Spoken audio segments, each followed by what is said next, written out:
दोस्तों स्टडी 91 के YouTube channel में आप सभी का बहुत बहुत स्वागत है। दोस्तों आज आप सभी के समक्ष भारतीय संविधान की क्लास में अगले लेक्चर को लेकर हाजिर हूं। दोस्तों आज हमारा 177वां लेक्चर है। जी हाँ दोस्तों 177। इसी सीरीज में दोस्तों 150 लेक्चर में हम लोगों ने मॉडर्न हिस्ट्री पर चर्चा किया। इसमें एंशिएंट, मिडावल, मॉडर्न तीनों के बारे में हम लोगों ने विस्तार से पढ़ा। 150 लेक्चर अपने आप में मायने रखते हैं, ठीक है। और आगे 151 नंबर से हम लोग पढ़ना आरंभ किए हैं भारतीय संविधान की क्लास। तो आज हमारी 27वीं क्लास है, ठीक है। कुल देखेंगे तो आज हमारा 177वां लेक्चर है। जिन बच्चों ने पीछे के वीडियोस नहीं देखे एक बार देख लीजिए, क्योंकि इससे शानदार सीरीज आपको पूरी यूट्यूब पर कहीं नहीं मिलेगी। अगर आप कहीं पेड कोर्स भी ज्वाइन करते हैं तो इससे ज्यादा बेहतर आपको मिलेगा नहीं, ठीक है। आज की क्लास अगर आप देख लेते हैं दोस्तों तो 5281 से लेकर के 5310 तक हम चर्चा करने वाले हैं। लेकिन कुल इस तरह से देखा जाए तो कुल 5300 सवाल आपके तैयार हो गए, ठीक है। टॉपिक आज मैंने क्या चुना दोस्तों, तो आज के टॉपिक में हम बात करेंगे केंद्रीय मंत्रिमंडल के बारे में। और एक विषय और रह गया दोस्तों उप प्रधानमंत्री। हालांकि अब उप प्रधानमंत्री तो कोई है नहीं और इसके विषय में चर्चा भी जो है हमारे संविधान में नहीं किया गया है। लेकिन फिर भी बीच के पीरियड में दोस्तों कई सारे उप प्रधानमंत्री हुए हैं, तो वहां से जो बचे खुचे प्रश्न बन सकते हैं परीक्षा में, मैं उन प्रश्नों को भी आज आपको कराऊंगा, ठीक है।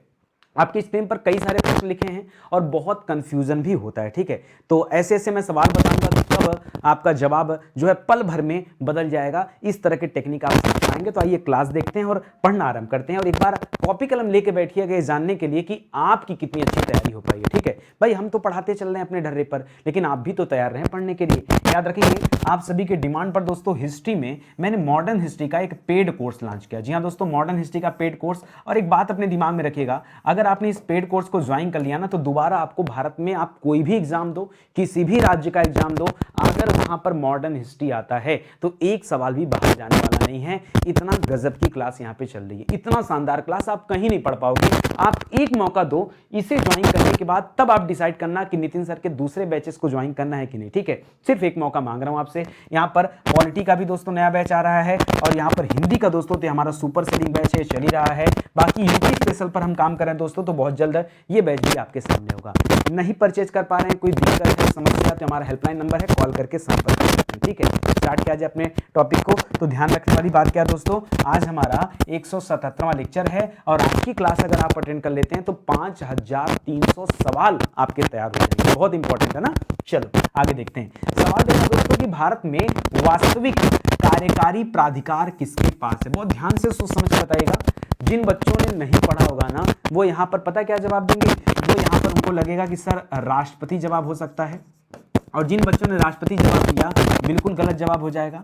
किसी बच्चे के दिमाग में आ सकता है कि सर यहां पर प्रधानमंत्री कर ले, ठीक है। तो याद रखिएगा प्रधानमंत्री गलत जवाब है। कभी भी सवाल आए कि भारत में वास्तविक कार्यकारी प्राधिकार किसके पास है तो आपको क्या बताना दोस्तों, याद रखिएगा ये वास्तविक कार्यकारी प्राधिकार जो है ये मंत्री परिषद के पास है, न कि राष्ट्रपति, न कि प्रधानमंत्री के पास। एक्चुअली में पता है बहुत सारे बच्चे अपने जवाब में राष्ट्रपति या प्रधानमंत्री क्यों चुनते हैं, उसके पीछे रीजन है। रीजन क्या है मैं आपको रीजन बताना चाहूंगा। उसके पीछे दोस्तों रीजन ये है ना कि बच्चों ने शुरू में ही पढ़ा है, एक अनुच्छेद पढ़ा था, अनुच्छेद 52, ठीक है। वहां पढ़ा था कि भारत का एक राष्ट्रपति होगा और अनुच्छेद 53 में पढ़ा था कि दोस्तों वो क्या होगा, तीनों सेनाओं का सर्वोच्च सेनापति होगा। तो उसे लगता है कि शायद सिस्टम में राष्ट्रपति सर्वोच्च हो, लेकिन ऐसी बात है नहीं। प्रधानमंत्री के बारे में जब पढ़ा था उसने तो पढ़ा था कि कार्यकारी प्राधिकार दोस्तों किसके पास होता है, प्रधानमंत्री के पास होता है। बिल्कुल सही, मैं फिर से कह रहा हूं, प्रधानमंत्री वाले केस में आपने पढ़ा था, लेकिन वो थोड़ा सा अलग था।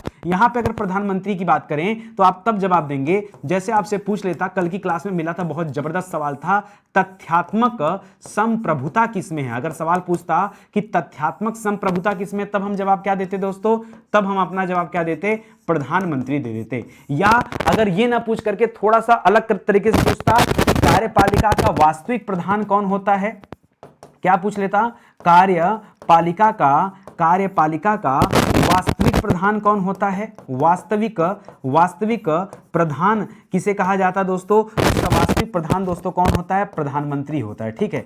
लेकिन आपको प्रश्न यहीं पर ध्यान देना दोस्तों कि अभी आपसे क्या पूछा गया, ठीक है। अभी आपसे पूछा गया कि भारत में वास्तविक कार्यकारी प्राधिकार किसके पास है। शब्दों का खेल है। जब संविधान पढ़ते हैं ना तो यहाँ शब्दों का ही खेल है, ठीक है। एक एक शब्द अगर आपको याद नहीं हो तो आप सही उत्तर दे ही नहीं पाएंगे, ठीक है। यहाँ अपने मन से आप चीजों को समझ भी नहीं सकते। जो हमारे संविधान में वर्णित है आपको वही शब्द बताना है, उसी का प्रयोग करना है, ठीक है। अगला सवाल देखिए, लिख रहा है यथार्थ कार्यपालिका की समस्त सत्ता किसमें निहित होती है? तो यथार्थ कार्यपालिका की समस्त सत्ता ये मंत्री परिषद में निहित होती है। किसमें दोस्तों? मंत्री परिषद में निहित होती है। और मंत्री परिषद तो है दोस्तों जो क्या करता है, जो सलाह देने का काम करता है। ये अपना सलाह दोस्तों याद रखेंगे राष्ट्रपति को भी देता है और ये अपना सलाह दोस्तों प्रधानमंत्री को भी देता है। इसी की सलाह पर तो लोग काम किया करते हैं, ठीक है। तो याद रखेंगे इस प्रकार यथार्थ कार्यपालिका की समस्त सत्ता किसमें निहित है? तो याद रखेंगे मंत्री परिषद में निहित है। अगर आपसे कार्यपालिका के वास्तविक नियंत्रण की बात करें तब आप प्रधानमंत्री बोलिएगा, ये आप ध्यान रखेंगे। अगला सवाल देखिए, संविधान में मंत्रिमंडल शब्द, ये जो शब्द है दोस्तों मंत्रिमंडल शब्द लिख रहा है, इसका समावेश ये किस संविधान संशोधन में किया गया? जब हमारा संविधान बना था ना उस समय दोस्तों ये संविधान में नहीं था, ठीक है। इसको बाद में लाके जोड़ा गया। जो शब्द है, जैसे ये भी सवाल आता है कि आप प्रधानमंत्री शब्द का उल्लेख है? नहीं, प्रधानमंत्री शब्द का उल्लेख नहीं है दोस्तों। ये है कि जो बहुमत दल का नेता होगा वो प्रधानमंत्री होगा, लेकिन दोस्तों इसकी कोई अलग से परिभाषा नहीं दिया गया। और अगर हम बात करें उप प्रधानमंत्री शब्द जो कि आज हमारे टॉपिक में है भी, तो याद रखेंगे उप प्रधानमंत्री के बारे में तो कहीं कोई एक लाइन भी नहीं लिखा हुआ है, ठीक है। तो आपको याद क्या रखना दोस्तों, ये जो मंत्रिमंडल शब्द है ये 44वां संविधान संशोधन हुआ था। ये कब हुआ था दोस्तों? 44वां संविधान संशोधन 1978 में। कब दोस्तों? 1978 में हुआ था। ये मंत्रिमंडल शब्द दोस्तों उसी समय ला करके जोड़ा गया, ठीक है। ये सवाल भी आपसे परीक्षा में आता है, तो बहुत ध्यानपूर्वक आपको पढ़ना है, समझना और मेरी बातों का जवाब देना। अगला सवाल पढ़िए क्या लिख रहा है। लिख रहा है केंद्रीय मंत्रिपरिषद के मंत्री किसके प्रति उत्तरदायी होते हैं? ये तो हम लोग पहले भी पढ़ चुके हैं दोस्तों। तो याद रखेंगे कभी उत्तरदायी देता है, कभी एक शब्द और देता है दोस्तों सामूहिक रूप से उत्तरदायी। क्या देता है? यहां पर एक शब्द लिखता है सामूहिक रूप से उत्तरदायी, ठीक है। तो चाहे उत्तरदायी की बात करें चाहे सामूहिक रूप से उत्तरदायी की बात करें, ये किसके प्रति उत्तरदायी होता है? तो याद रखेंगे लोकसभा के प्रति। लोकसभा कहने का तात्पर्य क्या भैया? लोकसभा को दोस्तों जनता का सदन कहा जाता है। लोकसभा को क्या कहा जाता है? इसे जनता का सदन कहा जाता है। यानी एक तरह से देखा जाए तो ये जनता के प्रति क्या होता है? उत्तरदायी होता है। अच्छा, इसके बारे में दोस्तों कहां बताया गया? तो हमने पढ़ा था अनुच्छेद 75(3) के बारे में। किसमें पढ़ा था दोस्तों? अनुच्छेद 75(3) में पढ़ा था कि मंत्रिपरिषद सामूहिक रूप से ये लोकसभा के प्रति उत्तरदायी होती है। लोकसभा जिसे हम निम्न सदन कहते हैं क्योंकि यह जनता का सदन है, तो सीधे सीधे मंत्रिपरिषद किसके प्रति उत्तरदायी बन जाती है? जनता के प्रति। देखिए मैं आपको इसलिए इतना डिटेल में बता रहा हूं, हो सकता है आपके परीक्षा में लोकसभा ऑप्शन में न दे, हो सकता है लोकसभा ऑप्शन में न दे, ऐसे में लिख दे जनता के प्रति। क्या वो सही जवाब नहीं है? वो भी सही जवाब है। इसलिए आप ना क्वेश्चन को रटने का प्रयास मत करिए, हमेशा ये फोकस करिए कि भाई किस सवाल का उत्तर क्या है और क्यों है, उसके पीछे टटोलिए थोड़ा सा, ठीक है। अगला सवाल देखिए, लिख रहा भारत में किसी भी सदन का सदस्य बने बिना कोई व्यक्ति मंत्री पद पर कितने दिनों तक रह सकता है? तो ये भी हम लोग चर्चा कर चुके हैं। अधिकतम कितने दिनों तक दोस्तों?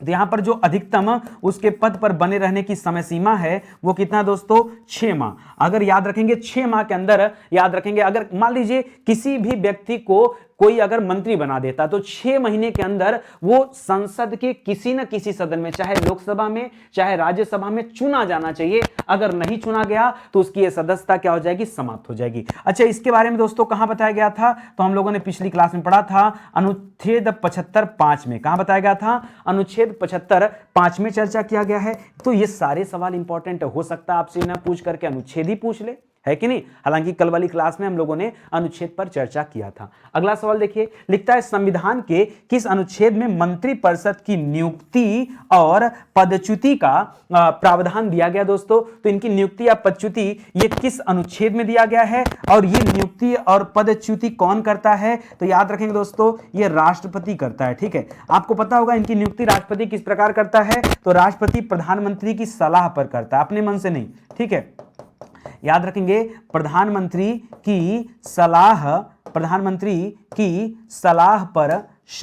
पर, ठीक है, सलाह पर क्या करता दोस्तों? राष्ट्रपति क्या करता है? इन लोगों को नियुक्त करता है और इनको पदच्युत भी कर सकता है। अगर अनुच्छेद के बारे में पूछा जाए तो अनुच्छेद क्या दोस्तों? अनुच्छेद 75 यही तो मंत्रिपरिषद के बारे में बताता है, ठीक है। मंत्रिपरिषद या मंत्रिमंडल के बारे में यही अपनी व्याख्या देता है, ठीक है। तो इसको समझ गए ना। यह ध्यान रखेगा नियुक्ति और पदच्युति ये राष्ट्रपति के हाथों में है, लेकिन प्रधानमंत्री की सलाह पर, अपने मन से नहीं, अपने मन से नहीं। किसकी सलाह पर? प्रधानमंत्री की सलाह पर। अगला सवाल देखिए, लिख रहा है संसद के प्रति किसका सामूहिक उत्तरदायित्व संसदीय प्रकार की सरकार की प्रमुख विशेषता है। अच्छा, संसद के प्रति ये सामूहिक उत्तरदायित्व, अभी मैंने ये शब्द पीछे लिखा था कि भाई सामूहिक उत्तरदायित्व किसका बनता है, तो हमेशा मंत्रिपरिषद का बनता है। ठीक है, किसका बनता है दोस्तों, याद रखेंगे मंत्रिपरिषद का बनता है। कि अगर ये पूछे दोस्तों किसके प्रति बनता है, अगर पूछे किसके प्रति बनता है, तो यहां आपके दो जवाब हो सकते हैं, या तो यहां पर लोकसभा दे सकता है कि लोकसभा के प्रति, या तो यहां पर सीधे लिख सकता है भारत की जनता के प्रति, दोनों के प्रति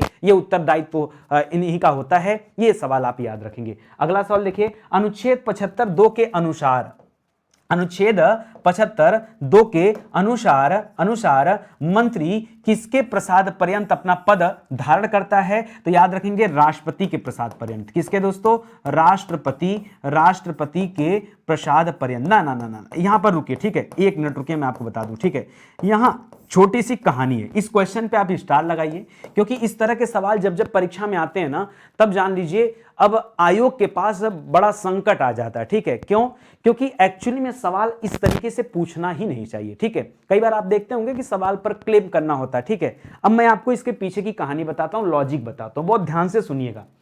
अगर सवाल ये पूछे, बहुत ध्यान से पढ़िएगा। ठीक है, यहां मैं अलग पेन यूज कर रहा हूं, बहुत ध्यान सुनिएगा।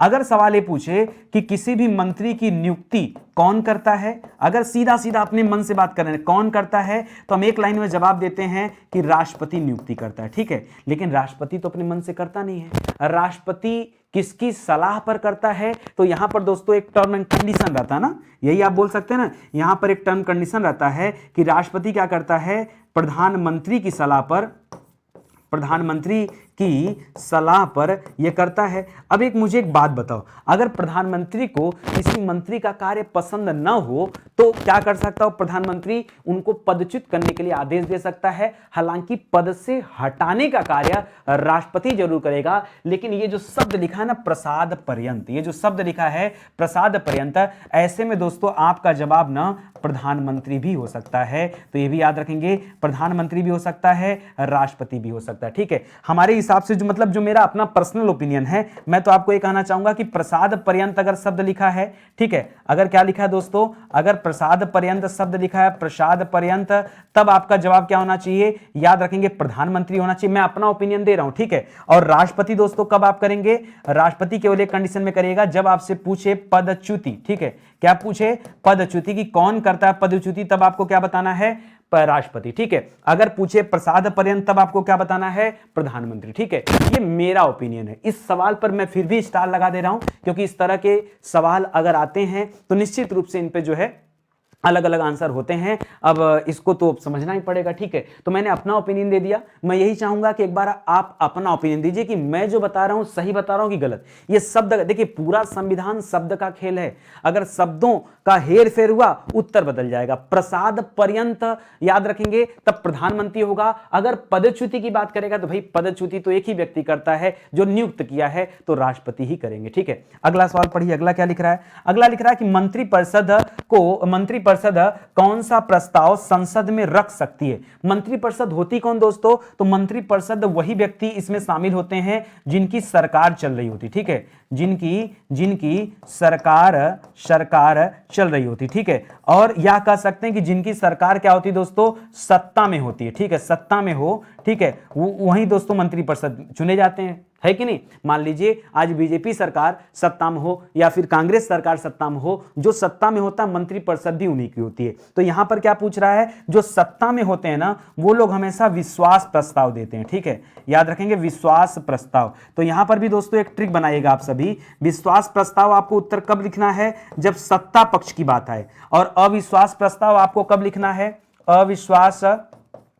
अविश्वास प्रस्ताव आपको कब टिक करना है, जब विपक्ष की बात आ जाए। किसकी बात आ जाए, विपक्ष की। दोनों बातें याद रखिए। मैं कह रहा हूं कि कोई जरूरी नहीं, आप रटिए मत, आज मंत्रिपरिषद दिया, कल पूछ दे लोकसभा के बारे में। ठीक है, या फिर किसी अन्य तरीके से सवाल टेक्निकल तरीके से पूछ दे, तो आपको खाली इतना ध्यान देना है कि अगर सत्ता पक्ष से संबंधित तथ्य है तो विश्वास प्रस्ताव उत्तर होगा, और अगर विपक्ष की तरफ से दोस्तों प्रश्न किया जा रहा है तब दोस्तों वहां पर क्या हो जाएगा, अविश्वास प्रस्ताव पारित किया जाएगा। ये केवल आपको ध्यान रखना है। ठीक है, देखिए मेरा काम है ना आपको गलती न करने देना, आपको गलती से बचाना। ठीक है, बाकी आपकी मर्जी है, जैसे जो इच्छा हो आप कर सकते हैं। हम केवल इसलिए आपको समझाते चलते हैं कि देखिए ये सारी बातें आप ध्यान में रखिए, परीक्षा में जब सवाल आता है आप पढ़े नहीं रहेंगे तो ये सारी गलतियां करेंगे। ठीक है, चलिए आगे बढ़ते हैं। लिख रहा है मंत्री परिषद में अधिकतम सदस्य कहां से लिए जाते हैं? क्योंकि मंत्री परिषद दोस्तों किससे संबंधित होता है? तो सत्ता पक्ष से संबंधित होता है, सत्ता पक्ष से संबंधित होता है, इसलिए अधिकतम सदस्य जो होते हैं दोस्तों वो लोकसभा से लिए जाते हैं। ठीक है, ज्यादातर मेंबर कहां से होते हैं? लोकसभा से। क्यों? क्योंकि दोस्तों लोकसभा में इनका बहुमत होता है, जब बहुमत होगा तभी तो सरकार बनेगी, बिना बहुमत हुए सरकार कैसे बन जाएगी? तो याद रखेंगे दोस्तों यहां जवाब क्या हो जाएगा? यहां जवाब हो जाएगा लोकसभा। ठीक है, लिख रहा है कि मंत्री परिषद के सदस्यों को पद एवं गोपनीयता की शपथ कौन दिलाता? बहुत बढ़िया सवाल। जैसे राष्ट्रपति को शपथ दोस्तों सर्वोच्च न्यायालय का न्यायाधीश दिलाता है, ऐसे सवाल आता है ना, उसी तरह से इनको शपथ कौन दिलाता है? तो जो व्यक्ति इनको नियुक्त करने वाला। ठीक है, तो राष्ट्रपति क्या करता है? इनको नियुक्ति भी करता है, इनकी राष्ट्रपति इनको पदच्युत भी करता है, पदच्युत भी करता है, राष्ट्रपति इनको शपथ भी दिलाता है। ठीक है, ये तीनों तथ्य आप याद रखेंगे। ठीक है, केवल प्रसाद पर्यंत वाले शब्द को अलग रखेंगे। केंद्र सरकार का सर्वोच्च सिविल अधिकार किसके पास है? बहुत ध्यान से बताइए पढ़ करके, ये तो ऐसा सवाल है ना, मुझे लगता है कि आपने कभी पढ़ा भी नहीं होगा। 90% लोग इस तरह के सवाल नहीं पढ़ते हैं कि अगर सवाल आए कि केंद्र, फिर से पढ़िए, केंद्र सरकार का सर्वोच्च सिविल अधिकार ये किसके पास होता है? सर्वोच्च सिविल अधिकार। हर बच्चा ये सोचेगा शायद मंत्रिपरिषद का सवाल है तो वो कर दें, सब गलत जवाब। ठीक है, याद रखेंगे यहां पर जवाब करिएगा कैबिनेट सचिव। क्या होगा दोस्तों? कैबिनेट सचिव दोस्तों आपका सही जवाब होगा। ठीक है, कैबिनेट सचिव आपका सही जवाब होगा। अच्छा, ये जो कैबिनेट सचिव होता है दोस्तों, इस कैबिनेट सचिव का कार्यकाल कितना होता है? ठीक है, तो याद रखेगा ये कार्यकाल पहले 2 साल हुआ करता था। कितना हुआ करता था? पहले 2 साल हुआ करता था, प्लस दोस्तों 1 वर्ष का विस्तार किया जा सकता था। 1 वर्ष का विस्तार किया जा सकता था। सरकार चाहे तो अगर कोई अच्छा व्यक्ति कैबिनेट सचिव के पद पर है, उसके काम से सरकार खुश है, तो 1 साल का उसका कार्यकाल बढ़ाया जा सकता था। मतलब पहले 2 साल था तो बढ़ा के 3 साल किया जा सकता था। ठीक है, लेकिन उसके बाद क्या हो जाता दोस्तों? एक संशोधन हुआ और यहां पर अब की बात करें दोस्तों तो वर्तमान में याद रखेंगे अब जो कार्यकाल है 4 साल का कार्यकाल है। कितना दोस्तों? अब जो कार्यकाल है वो कितने वर्ष का है? तो याद रखेंगे 4 वर्ष का कार्यकाल है कैबिनेट सचिव का। सवाल आ जाए तो लोग कैबिनेट सचिव के बारे में ही नहीं जानते तो कार्यकाल कहां से पढ़ेंगे? ठीक है, लेकिन कोई बात नहीं, हमें लोगों से नहीं लेके चलना है, हमें अपने सीखना है कि यार हम कितना जानते हैं। ठीक है, क्या फर्क पड़ता है कि लोग कितना पढ़ रहे हैं? ठीक है, आगे ये लिख रहा है राजभाषा विभाग। राजभाषा विभाग अगर बात करें दोस्तों तो ये विभाग की पहले बताइए स्थापना कब हुआ था? राजभाषा विभाग की स्थापना कब हुआ था? तो याद रखें दोस्तों जून 1975 में ये राजभाषा विभाग बना था। आपसे सवाल करा दोस्तों कि ये किस मंत्रालय के अधीन आता है? तो याद रखें दोस्तों ये गृह मंत्रालय के अधीन आता है। आजकल दोस्तों मैं देखा हूं परीक्षा में इस तरह के सवाल बहुत आते हैं कि अलग अलग मंत्रालय के अधीन कौन कौन से विभाग आते हैं, ये सवाल भी अक्सर पूछा जाता है। छाया मंत्रिमंडल रीति दोस्तों ये कहां से शुरू हुई है? पहले मुझे बताइए, रीत की बात बाद में करिएगा, पहले बताइए छाया मंत्रिमंडल मींस होता क्या है? ठीक है, चलिए मैं आपको आसान शब्दों में बताता हूं। एक व्यक्ति, जैसे मान लीजिए आप है, आप अगर प्रकाश में हैं तो आपकी छाया बनती, किसी न किसी तरफ छाया बनती है। ये छाया उस तरफ बनती है जिस तरफ से प्रकाश आ रहा होता है, उसके ठीक अपोजिट में दोस्तों ये छाया बनती है। आप सभी जानते हैं सामने से अगर लाइट आ रही तो छाया हमारी कहां बनेगी? पीछे बनेगी। पीछे से लाइट आ रही तो छाया आगे बनेगी, दाएं से आ रही तो बाएं बनेगी। सिंपल सी बात है। ठीक है, तो छाया मंत्रिमंडल, एक तो मंत्रिमंडल होता हो तो हम समझते हैं, और मंत्रिमंडल की छाया को हम छाया मंत्रिमंडल बोल सकते हैं, लेकिन हम इसका मतलब नहीं समझ पा रहे हैं। मैं आपको बताता हूं, याद रखेगा, जब विपक्षी दल अपना मंत्रिमंडल बना ले, अपना मंत्रिमंडल बना ले तथा अलग अलग विभागों को सौंप दे। क्या करे दोस्तों? मंत्रिमंडल बनाना बड़ी बात नहीं, विभागों को सौंपना भी तो है, सौंप दे, तो उसी को हम क्या कहते हैं दोस्तों? उसी को हम छाया मंत्रिमंडल कहते हैं। जिस तरह से जो सत्ता पक्ष होता है वो अपना मंत्रिमंडल बनाता है, ठीक उसी तरीके से जो विपक्षी दल है वो भी अपना मंत्रिमंडल बनाता है, उसी को हम छाया मंत्रिमंडल कहते हैं। फिर से मेरी बात सुनिए, बहुत ध्यान सुनिए, सवाल आता है परीक्षा में कि छाया मंत्रिमंडल क्या है, तो क्या बताएंगे? जिस तरह से सत्ता पक्ष जो वर्तमान में बहुमत की सरकार चला रहा है, ठीक है, या सरकार है जिसकी, वो उसका जो मंत्रिमंडल होता है उसके ठीक विपरीत जो विपक्षी पार्टी है, जो अभी सत्ता में नहीं है, जो विपक्ष में बैठे हैं, यदि वो अपना मंत्रिमंडल बना लेते हैं तो उसी को हम क्या कहते हैं, छाया मंत्रिमंडल कहते हैं। एक सवाल और आता है कि छाया मंत्रिमंडल का एक कॉन्सेप्ट किस देश से ग्रहण किया गया है, तो जहां से हमने संसदीय व्यवस्था ग्रहण किया वहीं से हमने छाया मंत्रिमंडल की रीति भी ग्रहण किया है। तो उत्तर क्या हो जाएगा दोस्तों, यहां ब्रिटेन कर लीजिएगा, ठीक है, ब्रिटेन आपका क्या हो जाएगा, सही जवाब हो जाएगा ग्रेट ब्रिटेन, ठीक है। आगे बढ़िए, आगे लिख रहा है दोस्तों, भारतीय संविधान में किस पद का उल्लेख नहीं है, ठीक है। तो याद रखें दोस्तों, यहां उप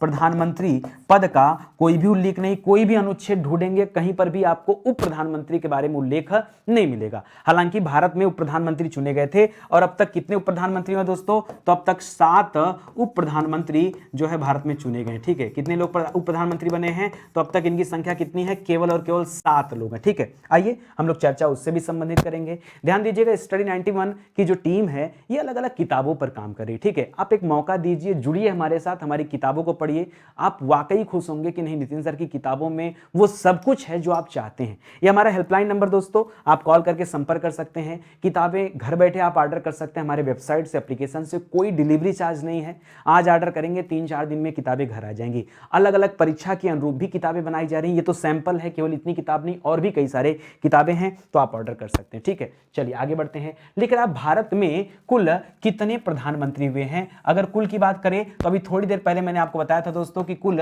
7 उप प्रधानमंत्री हुए। कितने हुए दोस्तों, 7 उप प्रधानमंत्री हुए, ठीक है। एक सवाल और कर सकता दोस्तों, पहले कौन थे और अंतिम कौन थे, यही पूछ सकता है ना, पहले कौन थे और अंतिम उप प्रधानमंत्री कौन थे, ये 2 सवाल आपका पूछ सकता है। तो पहले नंबर पे कौन थे दोस्तों, सरदार वल्लभ भाई पटेल जी थे। कौन थे दोस्तों, सरदार वल्लभ भाई पटेल जी थे, ठीक है। और अंतिम में कौन थे दोस्तों, तो याद रखेंगे लाल कृष्ण आडवाणी जी, ठीक है। लाल कृष्ण आडवाणी जी ये क्या थे दोस्तों, ये अंतिम उप प्रधानमंत्री थे। इसके बाद कोई उप प्रधानमंत्री नहीं बना है, ठीक है, तो इसको भी याद रखेंगे। चलिए आगे बढ़ते हैं। अच्छा, पहले वाले जो चुने गए थे दोस्तों, ये कब चुने गए थे, तो याद रखेंगे 1947 से 50 के दौरान थे, ठीक है, याद रखेंगे। लेकिन दोस्तों अगर मैं इनकी बात करें तो 2004 के बाद से अंत हो गया, ठीक है, 2004 तक के थे, उसके बाद से कोई भी प्रधानमंत्री उप प्रधानमंत्री नहीं चुना गया है। लिख रहा भारत का पहला उप प्रधानमंत्री कौन था, या कौन था नहीं दोस्तों, कौन थे, ठीक है, थोड़ा सम्मान वाली बात है यहाँ पे, ठीक है। तो याद रखेगा, यहाँ याद रखेंगे सरदार वल्लभ भाई पटेल, क्या हो जाएगा, सरदार वल्लभ भाई पटेल, ठीक है। सरदार वल्लभ भाई पटेल दोस्तों ये भारत के पहले उप प्रधानमंत्री थे, इसको भी याद रखेंगे। कार्यकाल मैंने आपको पहले ही बता दिया, इनका कार्यकाल आजादी के समय से लेकर के 1950 ईस्वी का रहा, ठीक है, तो ये इनका कार्यकाल था, ये भी याद रखेंगे। लिख रहा उप प्रधानमंत्री का कार्यकाल होता है, कितना होता दोस्तों, तो जिस प्रकार प्रधानमंत्री का कार्यकाल कितना होता है, 5 वर्ष के लिए होता है, उसी प्रकार इनका भी कार्यकाल, उप प्रधानमंत्री का कार्यकाल भी 5 वर्ष का होता है। लेकिन आपको जानकर हैरानी होगी दोस्तों कि आज तक, ठीक है, कोई भी अपना कार्यकाल पूर्ण न कर सका, कोई भी उप प्रधानमंत्री अपना कार्यकाल पूरा न कर सके। सर क्या 7 जो चुने गए थे उन 7 में से किसी के साथ भी ऐसा नहीं हुआ कि उन्होंने अपना कार्यकाल पूरा किया हो, हाँ, किसी के साथ ऐसा नहीं हुआ। अब देखिए ना, यहाँ देखिए 5 साल का कार्यकाल था तो भाई 52 में हटना चाहिए था, लेकिन 50 में हट गए, ठीक है। तो ऐसे 7 के साथ होता दोस्तों, किसी ने भी अपना कार्यकाल पूरा नहीं किया। देखिए नितिन सर की क्लास में आने के बाद ना केवल मैं घिसे पिटे चीजों को नहीं पढ़ाता, मैं हमेशा ये चाहता हूं कि हमारे बच्चे औरों से ज्यादा जाने, अलग जाने। और सबसे जरूरी चीज है कि जो आप टाइम स्टडी 91 में देते हैं, हमारा प्रयास ये रहता है कि आपको उन टाइम में अच्छे तरीके से हम पढ़ाएं, ज्यादा से ज्यादा मटेरियल प्रोवाइड करें, ज्यादा से ज्यादा कंटेंट प्रोवाइड करें, ताकि कहीं कोई समस्या ना रहे, ठीक है। आगे बढ़िए। भारत के अधिकतर उप प्रधानमंत्री ये किस राज्य ने दिए हैं, तो याद रखिएगा ज्यादातर जो उप प्रधानमंत्री थे ये गुजरात राज्य से आए हुए हैं। जैसे अगर आपसे एग्जांपल पूछ दे दोस्तों, जैसे तो क्या बता सकते हैं, जैसे आपने अभी भी पढ़ा सरदार वल्लभ भाई पटेल, सरदार सरदार वल्लभ भाई पटेल। बच्चा बच्चा जानता है दोस्तों वल्लभ भाई पटेल कहाँ से बिलोंग करते थे, ये गुजरात से बिलोंग करते थे, ठीक है। इसी तरह से आगे कल वाली क्लास में मैंने आपको बताया था मोरारजी देसाई, ठीक है, मोरारजी देसाई, ठीक है, ये भी दोस्तों कहाँ से बिलोंग करते थे, ये भी गुजरात से बिलोंग करते थे। तो ज़्यादातर उप प्रधानमंत्री जो हुए हैं वो किससे हुए हैं दोस्तों, गुजरात से हुए हैं। लिख रहा चौधरी चरण सिंह और जगजीवन राम ये किसके प्रधानमंत्रित्व काल में दोस्तों प्रधानमंत्री बने थे, तो मोरारजी देसाई जब दोस्तों क्या थे, प्रधानमंत्री थे। मोरारजी देसाई जब प्रधानमंत्री थे, उन्हीं के कार्यकाल में दोस्तों ये दोनों लोग चौधरी चरण सिंह भी और जगजीवन राम, ठीक है, इनको बाबू जगजीवन राम कहा जाता था, बाबू जगजीवन राम कहा जाता था। ये लोग क्या थे दोस्तों, प्रधानमंत्री थे। किसके काल में, मोरारजी। अब मोरारजी देसाई का काल क्या था दोस्तों, ये कब पीएम बने थे, तो 1967 से लेकर के 69 तक, ठीक है। इसके बाद मैं आपको बताना चाहूंगा दोस्तों अगले 69 के बाद ना, ठीक है, अगले 10 साल तक, ठीक है, अगले 10 वर्ष तक दोस्तों कोई उप प्रधानमंत्री नहीं बना है, ठीक है, उप प्रधानमंत्री नहीं था। मतलब 69 तक तो दोस्तों ये लोग थे, इनके कार्यकाल, जब इनका कार्यकाल चल रहा था तब ये लोग भी थे प्रधानमंत्री, ठीक है, उप प्रधानमंत्री। लेकिन दोस्तों 1969 के बाद से कोई भी उप प्रधानमंत्री नहीं बना है। देखिए इंदिरा गांधी जी आ गई थी तो सब समाप्त हो गया, सब कुछ उन्हीं के पावर में था, तो ये पद ही हट गया। लिख रहा चौधरी चरण सिंह के समय उप प्रधानमंत्री कौन बने, जब चौधरी चरण सिंह थे, जब चौधरी चरण सिंह के समय का कहने का मतलब दोस्तों जब चौधरी चरण सिंह प्रधानमंत्री थे, क्या थे दोस्तों, जब ये प्रधानमंत्री बने, ठीक है, तब दोस्तों उस समय उप प्रधानमंत्री कौन था, आपसे ये पूछा जा रहा है। तो दोस्तों उस समय वाईवी चौहान जी थे। कौन थे दोस्तों, वाईवी चौहान, ठीक है, चौहान। ये कहां से बिलोंग करते थे दोस्तों, ये सतारा से बिलोंग करते थे। कहां से, सतारा। सतारा कहां दोस्तों, सतारा महाराष्ट्र में है, ये सतारा महाराष्ट्र से बिलोंग करते थे। और 1979 में, क्योंकि हमने बताया ना कि 10 साल तक कोई भी नहीं बना, तो 79 से लेकर 80 तक दोस्तों ये वाईवी चौहान जी थे, इसको भी याद रखेंगे, ठीक है। इसके बाद दोस्तों फिर से 80 से 89 तक, ठीक है, 80 से 89 तक फिर पद जो है रिक्त हो गया, ठीक है, यहां पर भी पद रिक्त हो गया। आप देख रहे हैं ना, आप देखिए पद कितना ज्यादा रिक्त है, मतलब किसी को प्रधानमंत्री बना ही नहीं जा रहा है, क्योंकि हमारे संविधान में इस पद का कोई उल्लेख नहीं था, तो लोग कोई जरूरत भी नहीं समझ रहे थे। तो इसको भी आप याद रखेंगे, ठीक है। आगे बढ़िए, एक सवाल अच्छा यहां पे और आ सकता है, ये जो चौधरी चरण सिंह जी थे ये कहां से बिलोंग करते थे। जैसे हम लोगों ने पढ़ा सरदार वल्लभ भाई पटेल गुजरात से थे और मोरारजी देसाई भी गुजरात से थे। चौधरी चरण सिंह जी कहां से थे दोस्तों, तो याद रखेंगे ये बागपत से बिलोंग करते थे, बागपत यूपी से। और बाबू जगजीवन राम दोस्तों कहां से बिलोंग करते थे, तो पटना बिहार से बिलोंग करते थे, ठीक है। इस तरह से दोस्तों हमें ये सब भी पढ़ते चलना, ठीक है। और वाईवी चौहान जो हमने पढ़ा है सतारा महाराष्ट्र से बिलोंग करते थे। लिख रहा 89 तथा 90 में उप प्रधानमंत्री किसे बनाया गया। देखिए 89 हमने पढ़ा दोस्तों कि 80 से लेकर, ठीक है, 1980 से लेकर के 89 तक दोस्तों क्या था दोस्तों, पद रिक्त था, ठीक है, पद रिक्त था, यानी किसी भी व्यक्ति को उप प्रधानमंत्री के पद पर नहीं रखा गया। पुनः 89-90 जब आता दोस्तों तब उप प्रधानमंत्री बनाया गया, और किसे बनाया गया है, तो याद रखेंगे चौधरी देवीलाल जी को। किसे बनाया गया दोस्तों, चौधरी देवीलाल जी को क्या बनाया गया, उप प्रधानमंत्री यहां चुना गया है, याद रखेंगे। और चौधरी देवीलाल जी दोस्तों कहां से चुनकर आए हुए थे, तो याद रखेगा एक जगह है रोहतक, ठीक है, रोहतक से ये चुनाव लड़े थे। रोहतक पड़ता है हरियाणा में। एक बार दोस्तों यहां से चुनकर आए थे और एक बार दोस्तों ये सीकर से चुनकर आए थे। सीकर कहां है दोस्तों, राजस्थान, ठीक है, सीकर राजस्थान से चुनाव इनका हुआ था, ठीक है। चुनाव पूछता है सवाल में कि कहां से चुनकर आए थे, तो क्या बताएंगे, यहां से चुनकर आए थे। 2 बार दोस्तों इनको बनाया गया था। लिख रहा है जून 2002 में अटल बिहारी वाजपेयी ने उप प्रधानमंत्री का दायित्व किसे सौंपा था, तो वर्ष 2002 में फिर लाल कृष्ण आडवाणी जी को सौंपा गया था। लाल कृष्ण आडवाणी जी को दोस्तों ये आडवाणी जी को सौंपा गया था। तो 2002 से लेकर के 2004 तक ये थे, और 4 के बाद से आज तक दोस्तों कोई प्रधानमंत्री नहीं बना। एक सवाल और यहाँ पे इंपॉर्टेंट है दोस्तों, लाल कृष्ण आडवाणी जी भी गांधीनगर गुजरात से बिलोंग करते थे। गांधीनगर गुजरात से बिलोंग करते थे। तो जो स्लाइड था पीछे एक बार मैं चाहूंगा कि नोट कर लिया जाए, वहां पे छूट गया था, ठीक है। क्या दिया था भाई, एक सेकेंड,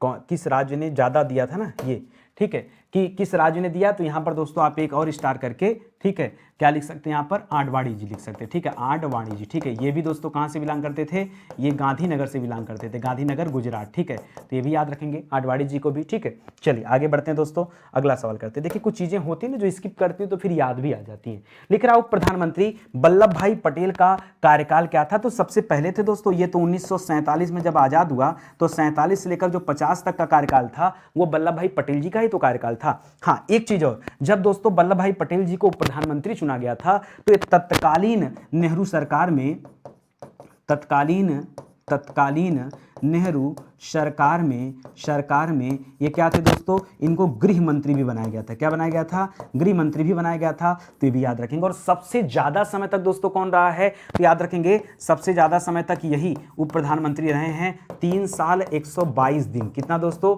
3 साल 122 दिन तक के लिए दोस्तों वल्लभ भाई पटेल जी क्या थे दोस्तों, उप प्रधानमंत्री थे। तो ये सवाल भी याद रखेंगे, ठीक है। आगे बढ़ते हैं। लिख रहा उप प्रधानमंत्री मोरारजी देसाई का कार्यकाल क्या था, ठीक है। मोरारजी देसाई के बारे में आप सभी जानते हैं दोस्तों, ये सबसे अधिक उम्र के पीएम थे, ठीक है। सबसे अधिक उम्र के पीएम बने थे। उस समय इनकी उम्र कितनी थी दोस्तों, 81 वर्ष की इनकी अवस्था थी जब इनको पीएम चुना गया था, ठीक है। ये भी याद रखेंगे। लिख रहा है उप प्रधानमंत्री मोरारजी देसाई का कार्यकाल कितना था दोस्तों, जब ये उप प्रधानमंत्री चुने गए थे तो पीएम बनने से पहले चुने गए थे, ठीक है। तो 1967 जब 67 से लेकर 69 तक दोस्तों ये पहले उप प्रधानमंत्री थे। बाद में दोस्तों इनका चुनाव हो जाता है प्रधानमंत्री के लिए, ठीक है। लिख रहा है कि प्रधानमंत्री जगजीवन राम का कार्यकाल क्या था, ठीक है। जगजीवन राम दोस्तों, इनको बाबू जगजीवन राम कहा जाता है, इनको बाबू जगजीवन राम कहा जाता है। ये पटना बिहार से बिलोंग करते थे, ठीक है। ये भी याद रखेंगे। और ये दोस्तों पहले श्रम मंत्री भी रह चुके हैं। क्या रह चुके हैं दोस्तों, ये जैसे जवाहरलाल नेहरू की सरकार में वल्लभ भाई पटेल जी क्या थे, गृह मंत्री थे, उसी तरह से श्रम मंत्री थे। अच्छा इनका कार्यकाल पूछा दोस्तों कि कार्यकाल इनका क्या है, तो इनका कार्यकाल दोस्तों 1979 से 79 तक ही था, क्योंकि दोस्तों एक ही समय में 2 लोगों को चुना गया था। ये भी याद रखेंगे। अच्छा एक चीज और दोस्तों आता है, ये पहले दलित प्रधानमंत्री थे। क्या थे दोस्तों, ये पहले दलित पीएम थे, पीएम नहीं उप प्रधानमंत्री थे, पहले दलित उप प्रधानमंत्री थे। क्या थे दोस्तों, उप प्रधानमंत्री थे, ठीक है। तो ये भी याद रखिएगा, एक सवाल इंपॉर्टेंट है। लिख रहा उप प्रधानमंत्री चौधरी चरण सिंह का कार्यकाल क्या था दोस्तों। मोरारजी देसाई के कार्यकाल में जगजीवन राम को और चौधरी चरण सिंह दोनों लोगों को दोस्तों क्या बनाया गया था, उप प्रधानमंत्री बनाया गया था। तो ये भी 79 से 79 ही थे, ठीक है। तो दोस्तों एक साथ ही दोनों लोगों को नियुक्त किया गया था ना, 79 याद रखेंगे, ये वही पीरियड। उसके बाद दोस्तों 80 से लेकर के 89 तक फिर किसी को नहीं रिक्त हो जाता पद। और फिर दोस्तों उसके बाद आगे बढ़ते हैं तो आप वाई चौहान वगैरह के बारे में पढ़ते हैं। इस तरह से देवीलाल के बारे में पढ़ेंगे, देवी चौधरी लाल, ठीक है, चौधरी देवीलाल, ठीक है, उसको याद रखेंगे। आगे देखिए दोस्तों, अब यहां पर प्रधानमंत्री वाई चौहान, उप प्रधानमंत्री वाई चौहान का कार्यकाल दोस्तों क्या रहा दोस्तों, ये सतारा से बिलोंग करते थे। सतारा कहां पे था दोस्तों, महाराष्ट्र में। और सबसे कम उम्र के लिए, सबसे कम समय के लिए, ठीक है, सबसे कम समय के लिए दोस्तों इनका चुनाव हुआ था। 170 डेज के लिए दोस्तों हुआ था, ठीक है। और सबसे अधिक के लिए किसका हम लोगों ने पढ़ा है, सबसे अधिक समय के लिए दोस्तों कौन उप प्रधानमंत्री था, तो हमने पढ़ा दोस्तों सरदार पटेल। क्या पढ़े दोस्तों, सरदार पटेल दोस्तों, ये 3 साल 122 दिन, यही तो पढ़े थे, आप भूलते बहुत जल्दी भाई, ठीक है। 3 साल 122 दिन और इनका 170 दिन, ठीक है। तो इनको याद रखेंगे। और ये दोस्तों 1979 से 80 तक दोस्तों ये थे, तो ये भी याद रखेंगे, और भी कम समय था, ठीक है। लिख रहा उप प्रधानमंत्री चौधरी देवीलाल का पहला कार्यकाल क्या था, ये 2 बार दोस्तों इनका चुनाव हुआ था। तो इनका जो पहला कार्यकाल था वो 1989 से दोस्तों क्या था, 1989 से 90, ठीक है, 89 से 90 तक दोस्तों ये इनका पहला कार्यकाल था। फिर थोड़े समय बाद इनका दूसरा कार्यकाल भी आता है। ये वही व्यक्ति थे जिनका 2 जगह से इन्होंने चुनाव लड़ा था। एक तो रोहतक हमने बताया था, याद रखेगा, रोहतक कहाँ है, हरियाणा में है। और एक हमने बताया था सीकर, याद रखेगा, सीकर कहाँ पर है दोस्तों, राजस्थान में। सीकर राजस्थान में 2 जगह से दोस्तों इनको चुनाव लड़ना था, ठीक है, जीता था इन्होंने। आगे लिख रहा प्रधानमंत्री लाल कृष्ण आडवाणी का कार्यकाल क्या था, तो 2002 से लेकर के 2004 तक दोस्तों कार्यकाल था। इसके बाद दोस्तों ये अंतिम, आप कह सकते हैं ये अंतिम उप प्रधानमंत्री रहे, ठीक है, ये अंतिम उप प्रधानमंत्री थे, ये भी आप याद रखेंगे, ठीक है। तो इसको भी याद रखेंगे। अब आगे देखिए समय बदलता रहेगा, तो जब भी हो सकता है कोई ऐसा समय आए जब कोई अगला जो है व्यक्ति उप प्रधानमंत्री पद पर चुना जाए। तो अभी तक में तो आपको तो यही याद रखना है कि किस नंबर के थे, तो 7वें नंबर के क्या थे दोस्तों, उप प्रधानमंत्री रहे हैं। उसके बाद कोई 8वां उप प्रधानमंत्री नहीं चुना गया, ठीक है। हालांकि सरकारें आई भी गई भी, लेकिन किसी भी व्यक्ति को इस पद पर नहीं रखा गया, ठीक है। देखिए स्टडी 91 के प्लेटफॉर्म से जुड़ने का यही फायदा है कि आपको सीक्वेंस में चीज़ें मिलती हैं, सिस्टमेटिक तरीके से मिलती हैं, ज़्यादा टाइम नहीं वेस्ट होता आपका, कम समय में अच्छा पढ़ने को मिलता है। तो मैं यही कहूँगा जिन बच्चों ने पीछे का वीडियो नहीं देखा वो एक बार जाके ज़रूर से देखें, आपका कॉन्सेप्ट क्लियर होगा, बहुत मजा आएगा, ठीक है। बहुत सारे ऐसे विषय हैं जो पूरी तरह से पढ़ा दिए गए, उनके हैंड रिटन नोट्स हैं, इन्हें आप केवल हमारी वेबसाइट और एप्लीकेशन से ले सकते हैं। और अगर किताबें खरीदेंगे तो किताब तो बाई पोस्ट आपके घर जाती, ठीक है। कैश ऑन डिलीवरी चाहिए दोस्तों तो फ्लिपकार्ट है, मीशो है, अमेजन है, वहाँ से आप परचेज कर सकते हैं। 10-20 रुपये ज़्यादा लगेगा, किताब घर चली जाएगी आपकी। आप भारत के किसी भी कोने में हो, आप कोई भी किताब चाहते हैं तो आप ऑनलाइन ऑर्डर कर सकते हैं। हमारी भी वेबसाइट से ऑर्डर करेंगे तो भी आपको ट्रैकिंग आईडी मिलती है। किताबें ज़्यादा से ज़्यादा 3-4 दिनों में आपके घर तक पहुंच जाएगी। कभी कभी ज़्यादा दूरी होती है तो 5 दिन 6 दिन लग जाता है, इतना ही, इससे ज़्यादा नहीं। आप ट्रैक तो कर पाओगे कि हाँ हम जो किताबें हैं हमारी कहाँ तक पहुँच पाई है, ठीक है। तो चलिए सेशन ही समाप्त होता है। उम्मीद करता हूँ अच्छा लगा होगा। तब तक के लिए बहुत बहुत धन्यवाद आपका। और एक चीज़ और कहना चाहूँगा, लाइक करिए, कमेंट करिए, शेयर भी करिए। आप लोग शेयर नहीं करते। बहुत छोटे छोटे चैनल ऐसे हैं जो लगातार आते जा रहे हैं जबकि उनके अंदर क्वालिटी भी नहीं है, लेकिन हम लोग इतना मेहनत कर रहे हैं, कंटेंट के साथ मेहनत कर रहे हैं, क्वालिटी दे रहे हैं, एक सीक्वेंस में चीज़ों को पढ़ा रहे हैं, एक ऐसी चीज़ तैयार कर रहे हैं जो शायद बच्चों के लिए आज तक किसी ने नहीं तैयार किया, ठीक है। और कभी हमारे चैनल से पटांग बातें भी नहीं होती, ठीक है। मैं देखता रहता हूँ कि लोग अपने अपने रील को लेकर के या कोई ना कोई ऐसा बात बोल ही देते हैं कि कंट्रोवर्सी में आ जाते हैं। हमारी इस तरह की आदत नहीं है। हम सोचते हैं कि नहीं, हमारी एक जो है टीचर की जो अहमियत होती है उसको समझा जाए, उसकी शालीनता जरूरी है, ठीक है। कि किस तरह से हमें हमारा काम क्या है, पहले हमें अपने फोकस करना चाहिए काम के लिए, जिस चीज़ के लिए हम बने हैं हमें वो काम करना चाहिए, ठीक है। तो मैं तो उसी दिशा में काम करता हूँ। बाकी थोड़ा सा सहयोग आप करेंगे तो अच्छा लगेगा, ठीक है। मिलते हैं दोस्तों अगले लेक्चर में। तब तक के लिए बहुत बहुत धन्यवाद आपका। जय हिंद, जय Bharat. Thank you so much.